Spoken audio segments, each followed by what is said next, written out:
بسم اللہ الرحمن الرحیم۔ آج کے درس میں ہم سورہ بقرہ کی آیات 222 اور 223 پڑھیں۔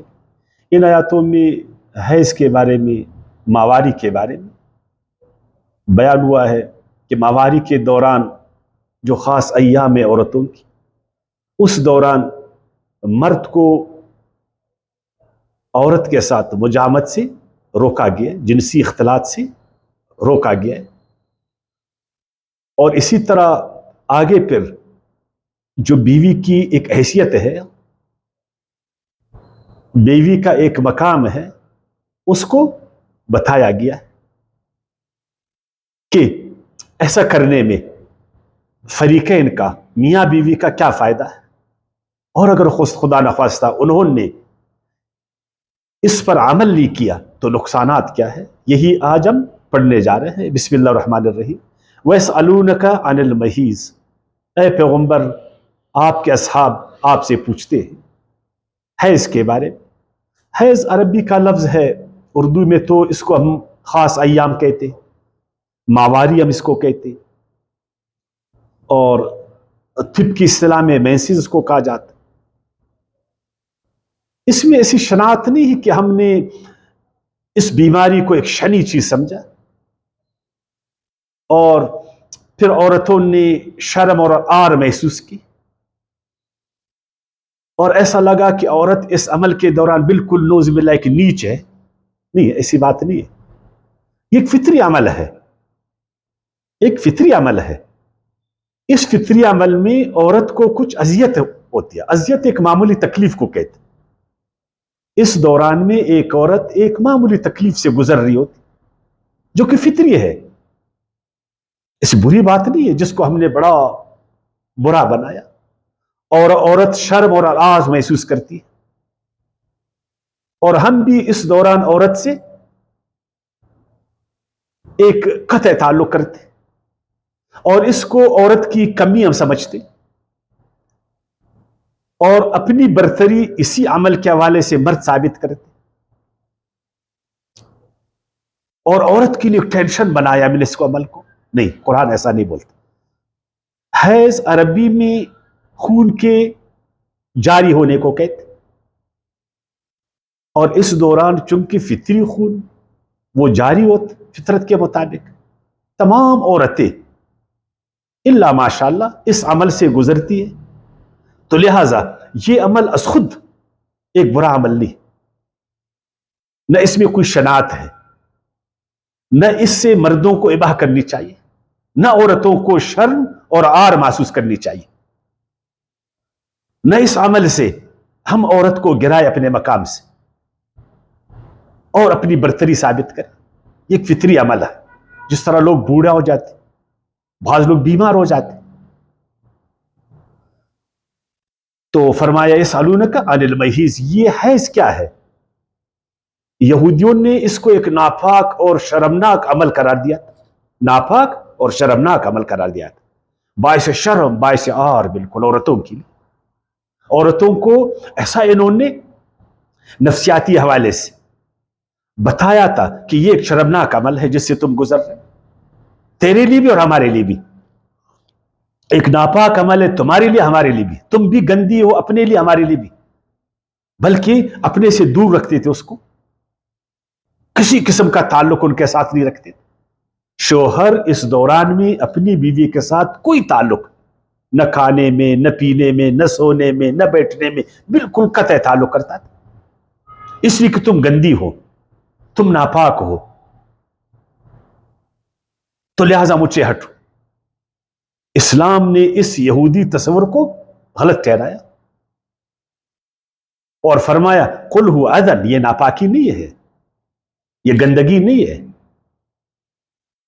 یہ ایک فطری عمل ہے، اس میں عورت کو کچھ تکلیف محسوس ہوتی ہے، ایک معمولی تکلیف سے وہ گزرتی ہے،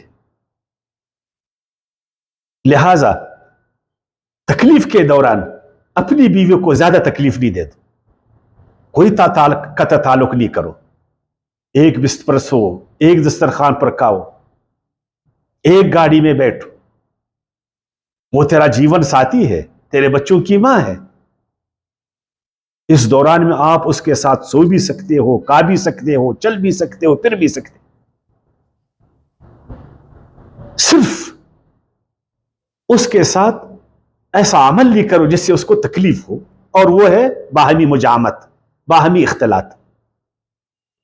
بوس و کنار کرو، کوئی مسئلہ نہیں،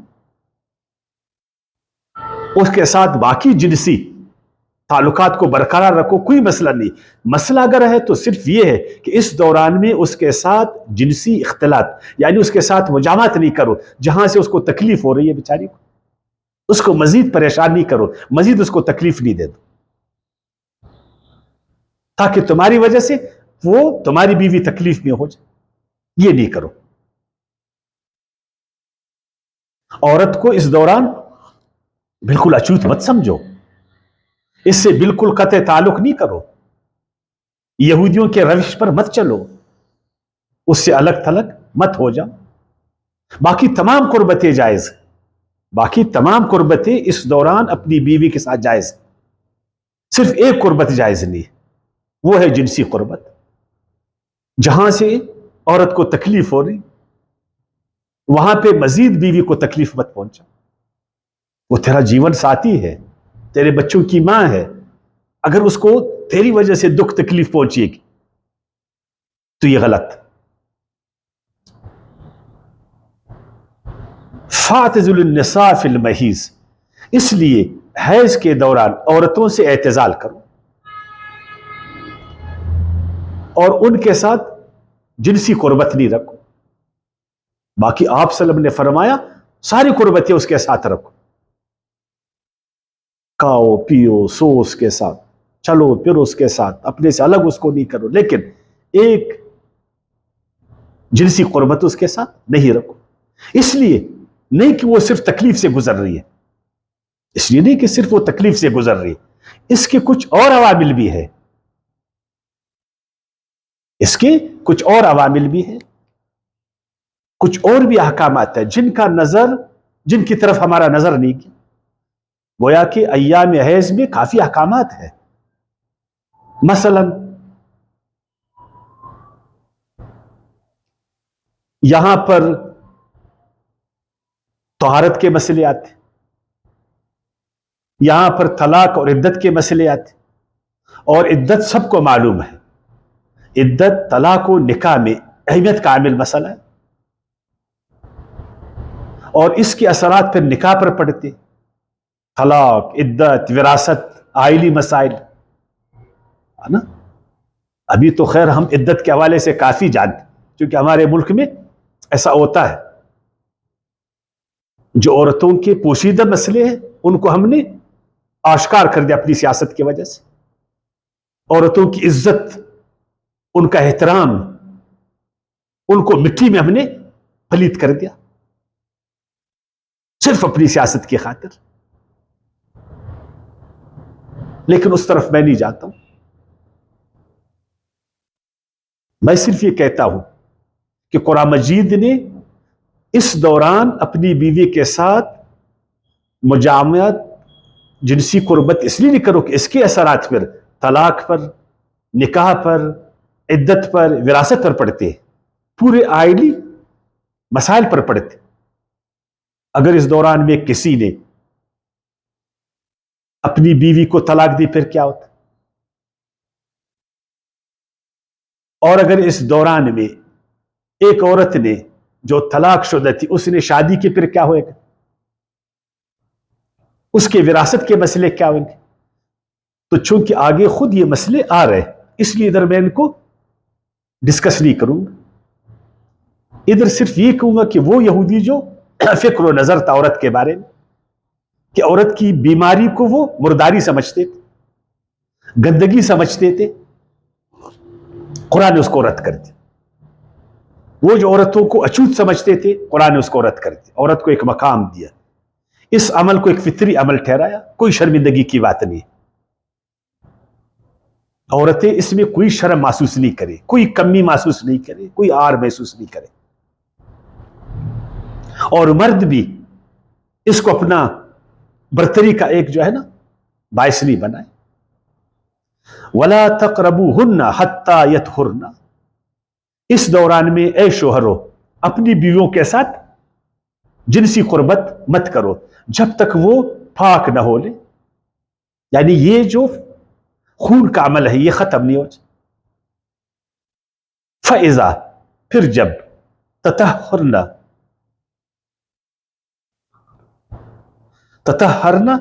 فَأْتُوهُنَّ مِنْ حَيْثُ أَمَرَكُمُ اللَّهُ، پھر جب وہ اچھی طرح پاک ہو جائے، جس طرح بعض ائمہ کہتے ہیں کہ ایک نماز کا وقت یا 10 دن ان پر گزرے یا وہ غسل کرے، بلکہ قرآن نے کہا کہ اچھی طرح وہ پاک ہو جائے، اس بیماری کے آثار ختم ہو جائے،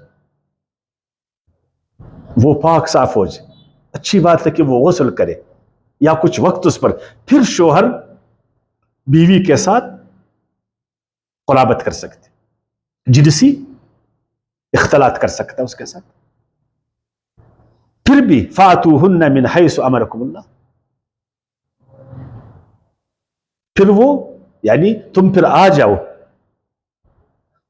تم مردوں پھر جاؤ اپنی بیویوں کے پاس، من حیث امرکم اللہ، جہاں سے اللہ نے تمہیں حکم دیا، چونکہ پہلے وہاں پر بیماری تھی، اس جگہ میں جہاں سے اولاد پیدا ہو وہاں بیماری تھی۔ بیماری بھی آپ اس کو کوئی تکلیف اس کو بولے، کیونکہ اذن جو ہے نا معمولی تکلیف کہتے ہیں، ایک معمولی تکلیف دی، اس دوران اللہ نے آپ کو روکا اپنے جائز بیوی سے، اب وہ تکلیف ختم ہو گئی، اب وہاں پر آپ نے جا کر ایک شوہر وہ اختلاط کر سکتا۔ اور یہ جو کہا من حیث امرکم اللہ، تو جنسی معاملات میں بدیہیات فطرت یہ شریعت کے اجزاء ہوتے، شریعت اسلام دین اسلام وہ فطرت سے الگ کوئی چیز نہیں ہے۔ یہ جنسی اعمال، یہ کھانے پینے کے اعمال، یہ سونے کے اعمال، یہ سب فطری ہے، اس میں صرف شریعت آپ کو زیادہ ڈسٹرب نہیں کرتا ایک مسلمان کو، جس طرح یہودیوں نے کیا۔ یہودیوں نے باقاعدہ اس عمل کو، میاں بیوی کے اس اختلاطی عمل کو، اس جنسی عمل کو ایک شرعی وہ دے دیا اس کو، آپ نے اس طرح کرنا ہے، آپ نے اس طرح کرنا ہے، بیوی کو اس طرح لٹھانا ہے، تم نے اس طرح لٹنا ہے، تمہارا چہرہ اس طرف ہو، اس کا چہرہ اس طرف ہو جائے، تم نے یہ کرنا ہے، تم نے وہ کرنا ہے، یہ کام تم نے روشنی میں نہیں کرنا ہے، یہ کام تم نے رات کے پہروں میں کرنا ہے، نہیں، یا تم نے اس طرح کھانا ہے، اس طرح تم نے سونا ہے۔ یہ شریعت کے مسائل نہیں، فطرت کے مسائل۔ صرف شریعت تمہیں اخلاق سکھاتا کہ فطرت کو فطری رہنے دو، جو اللہ کی فطرت ہے اس میں تم بد اخلاقی نہیں کرو، یہ شریعت آپ کو بتاتا۔ اللہ تعالیٰ جنسی فطری جنسی عمل سے تم کو نہیں روکتا، لیکن اس سے ضرور آپ کو روکتا ہے کہ تیرا یہ عمل ایک دوسرے کے لیے باعث نقصان نہ ہو، یہ عمل باعث نقصان نہ ہو، نہ میاں کے لیے، نہ بیوی کے لیے، نہ بچوں کے لیے، نہ خاندان کے لیے۔ دیکھیں ہم کھانا کھاتے ہیں، ناک سے نہیں کھاتے، منہ سے کھاتے ہیں نا، فطری عمل ہے۔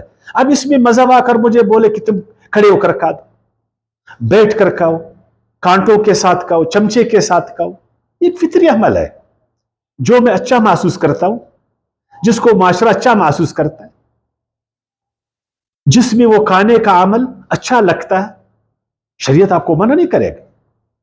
لیکن یہودی منع کرتے تھے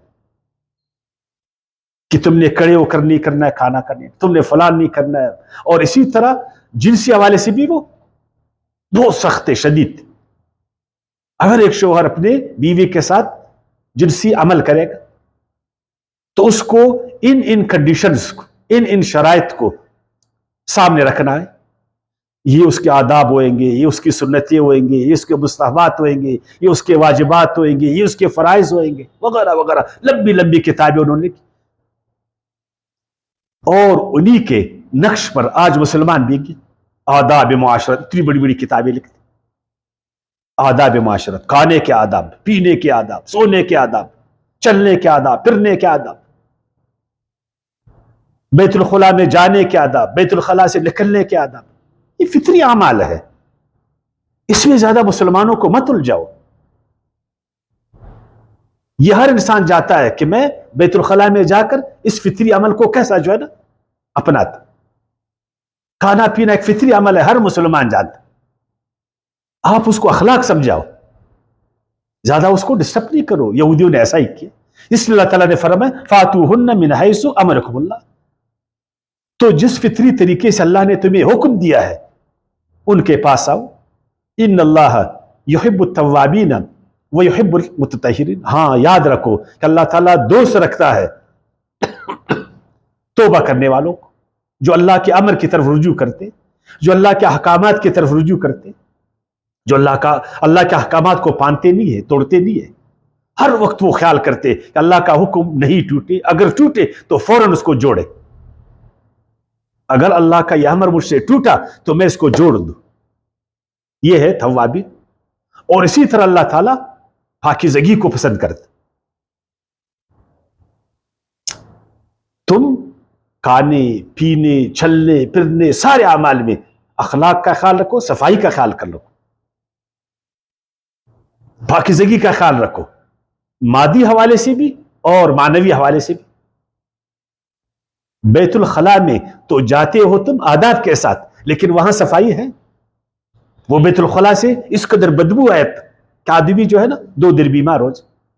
سڑک پر چل رہا ہوں آداب کے تحت، ہماری سڑکیں صاف، کپڑے پہنتا ہوں شرعی آداب کے ساتھ، میرے کپڑے صاف، کھانا کھاتا ہوں آداب کے ساتھ، وہ کھانے کا طرز اس میں صفائی ستھرائی ہے۔ اللہ کہتے ہیں کہ ان اعمال میں صفائی ستھرائی کو داخل کر دو۔ کس قدر اچھا ہے کہ ایک میاں اپنی بیوی کے لیے صاف ستھرا ہے، جسمانی حوالے سے بھی اور ذہنی حوالے سے،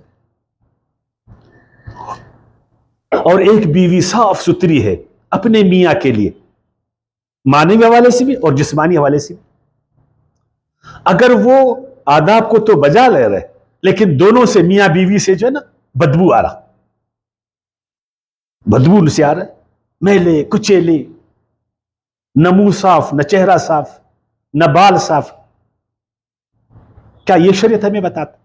شریعت تو ہمیں صفائی ستھرائی کا درس دیتا۔ اور یہاں ایک بات علماء نے اور بھی کیا، فَاتُوهُنَّ مِنْ حَيْثُ أَمَرَكُمُ اللَّهُ، تو اے مردو بیوی کے پاس جاؤ تو صرف بچے پیدا کرنے کے لیے جاؤ، اور وہ اولاد کو ایک منصوبہ بندی کے تحت نہیں لانا چاہتے۔ بس اللہ نے تمہیں امر کیا ہے جب بھی عورت کے پاس جاؤ، بیوی کے پاس، تو صرف اس لیے جاؤ کہ میں نے بچہ پیدا کرنا۔ جب بھی جاؤ تو بچہ پیدا کرنے کے جاؤ، آبادی کو بڑھاؤ۔ اسلام آبادی کو بڑا پسند کرتا۔ آپ صلی اللہ علیہ وسلم نے فرمایا تھا کہ جو عورتیں زیادہ بچے جنتی ہیں ان سے شادی کر لو۔ آپ صلی اللہ علیہ وسلم نے فرمایا تھا کہ میں فخر کروں گا اپنی امت پر، اس کی کثرت پر، اور افرادی قوت کو بڑھا دو۔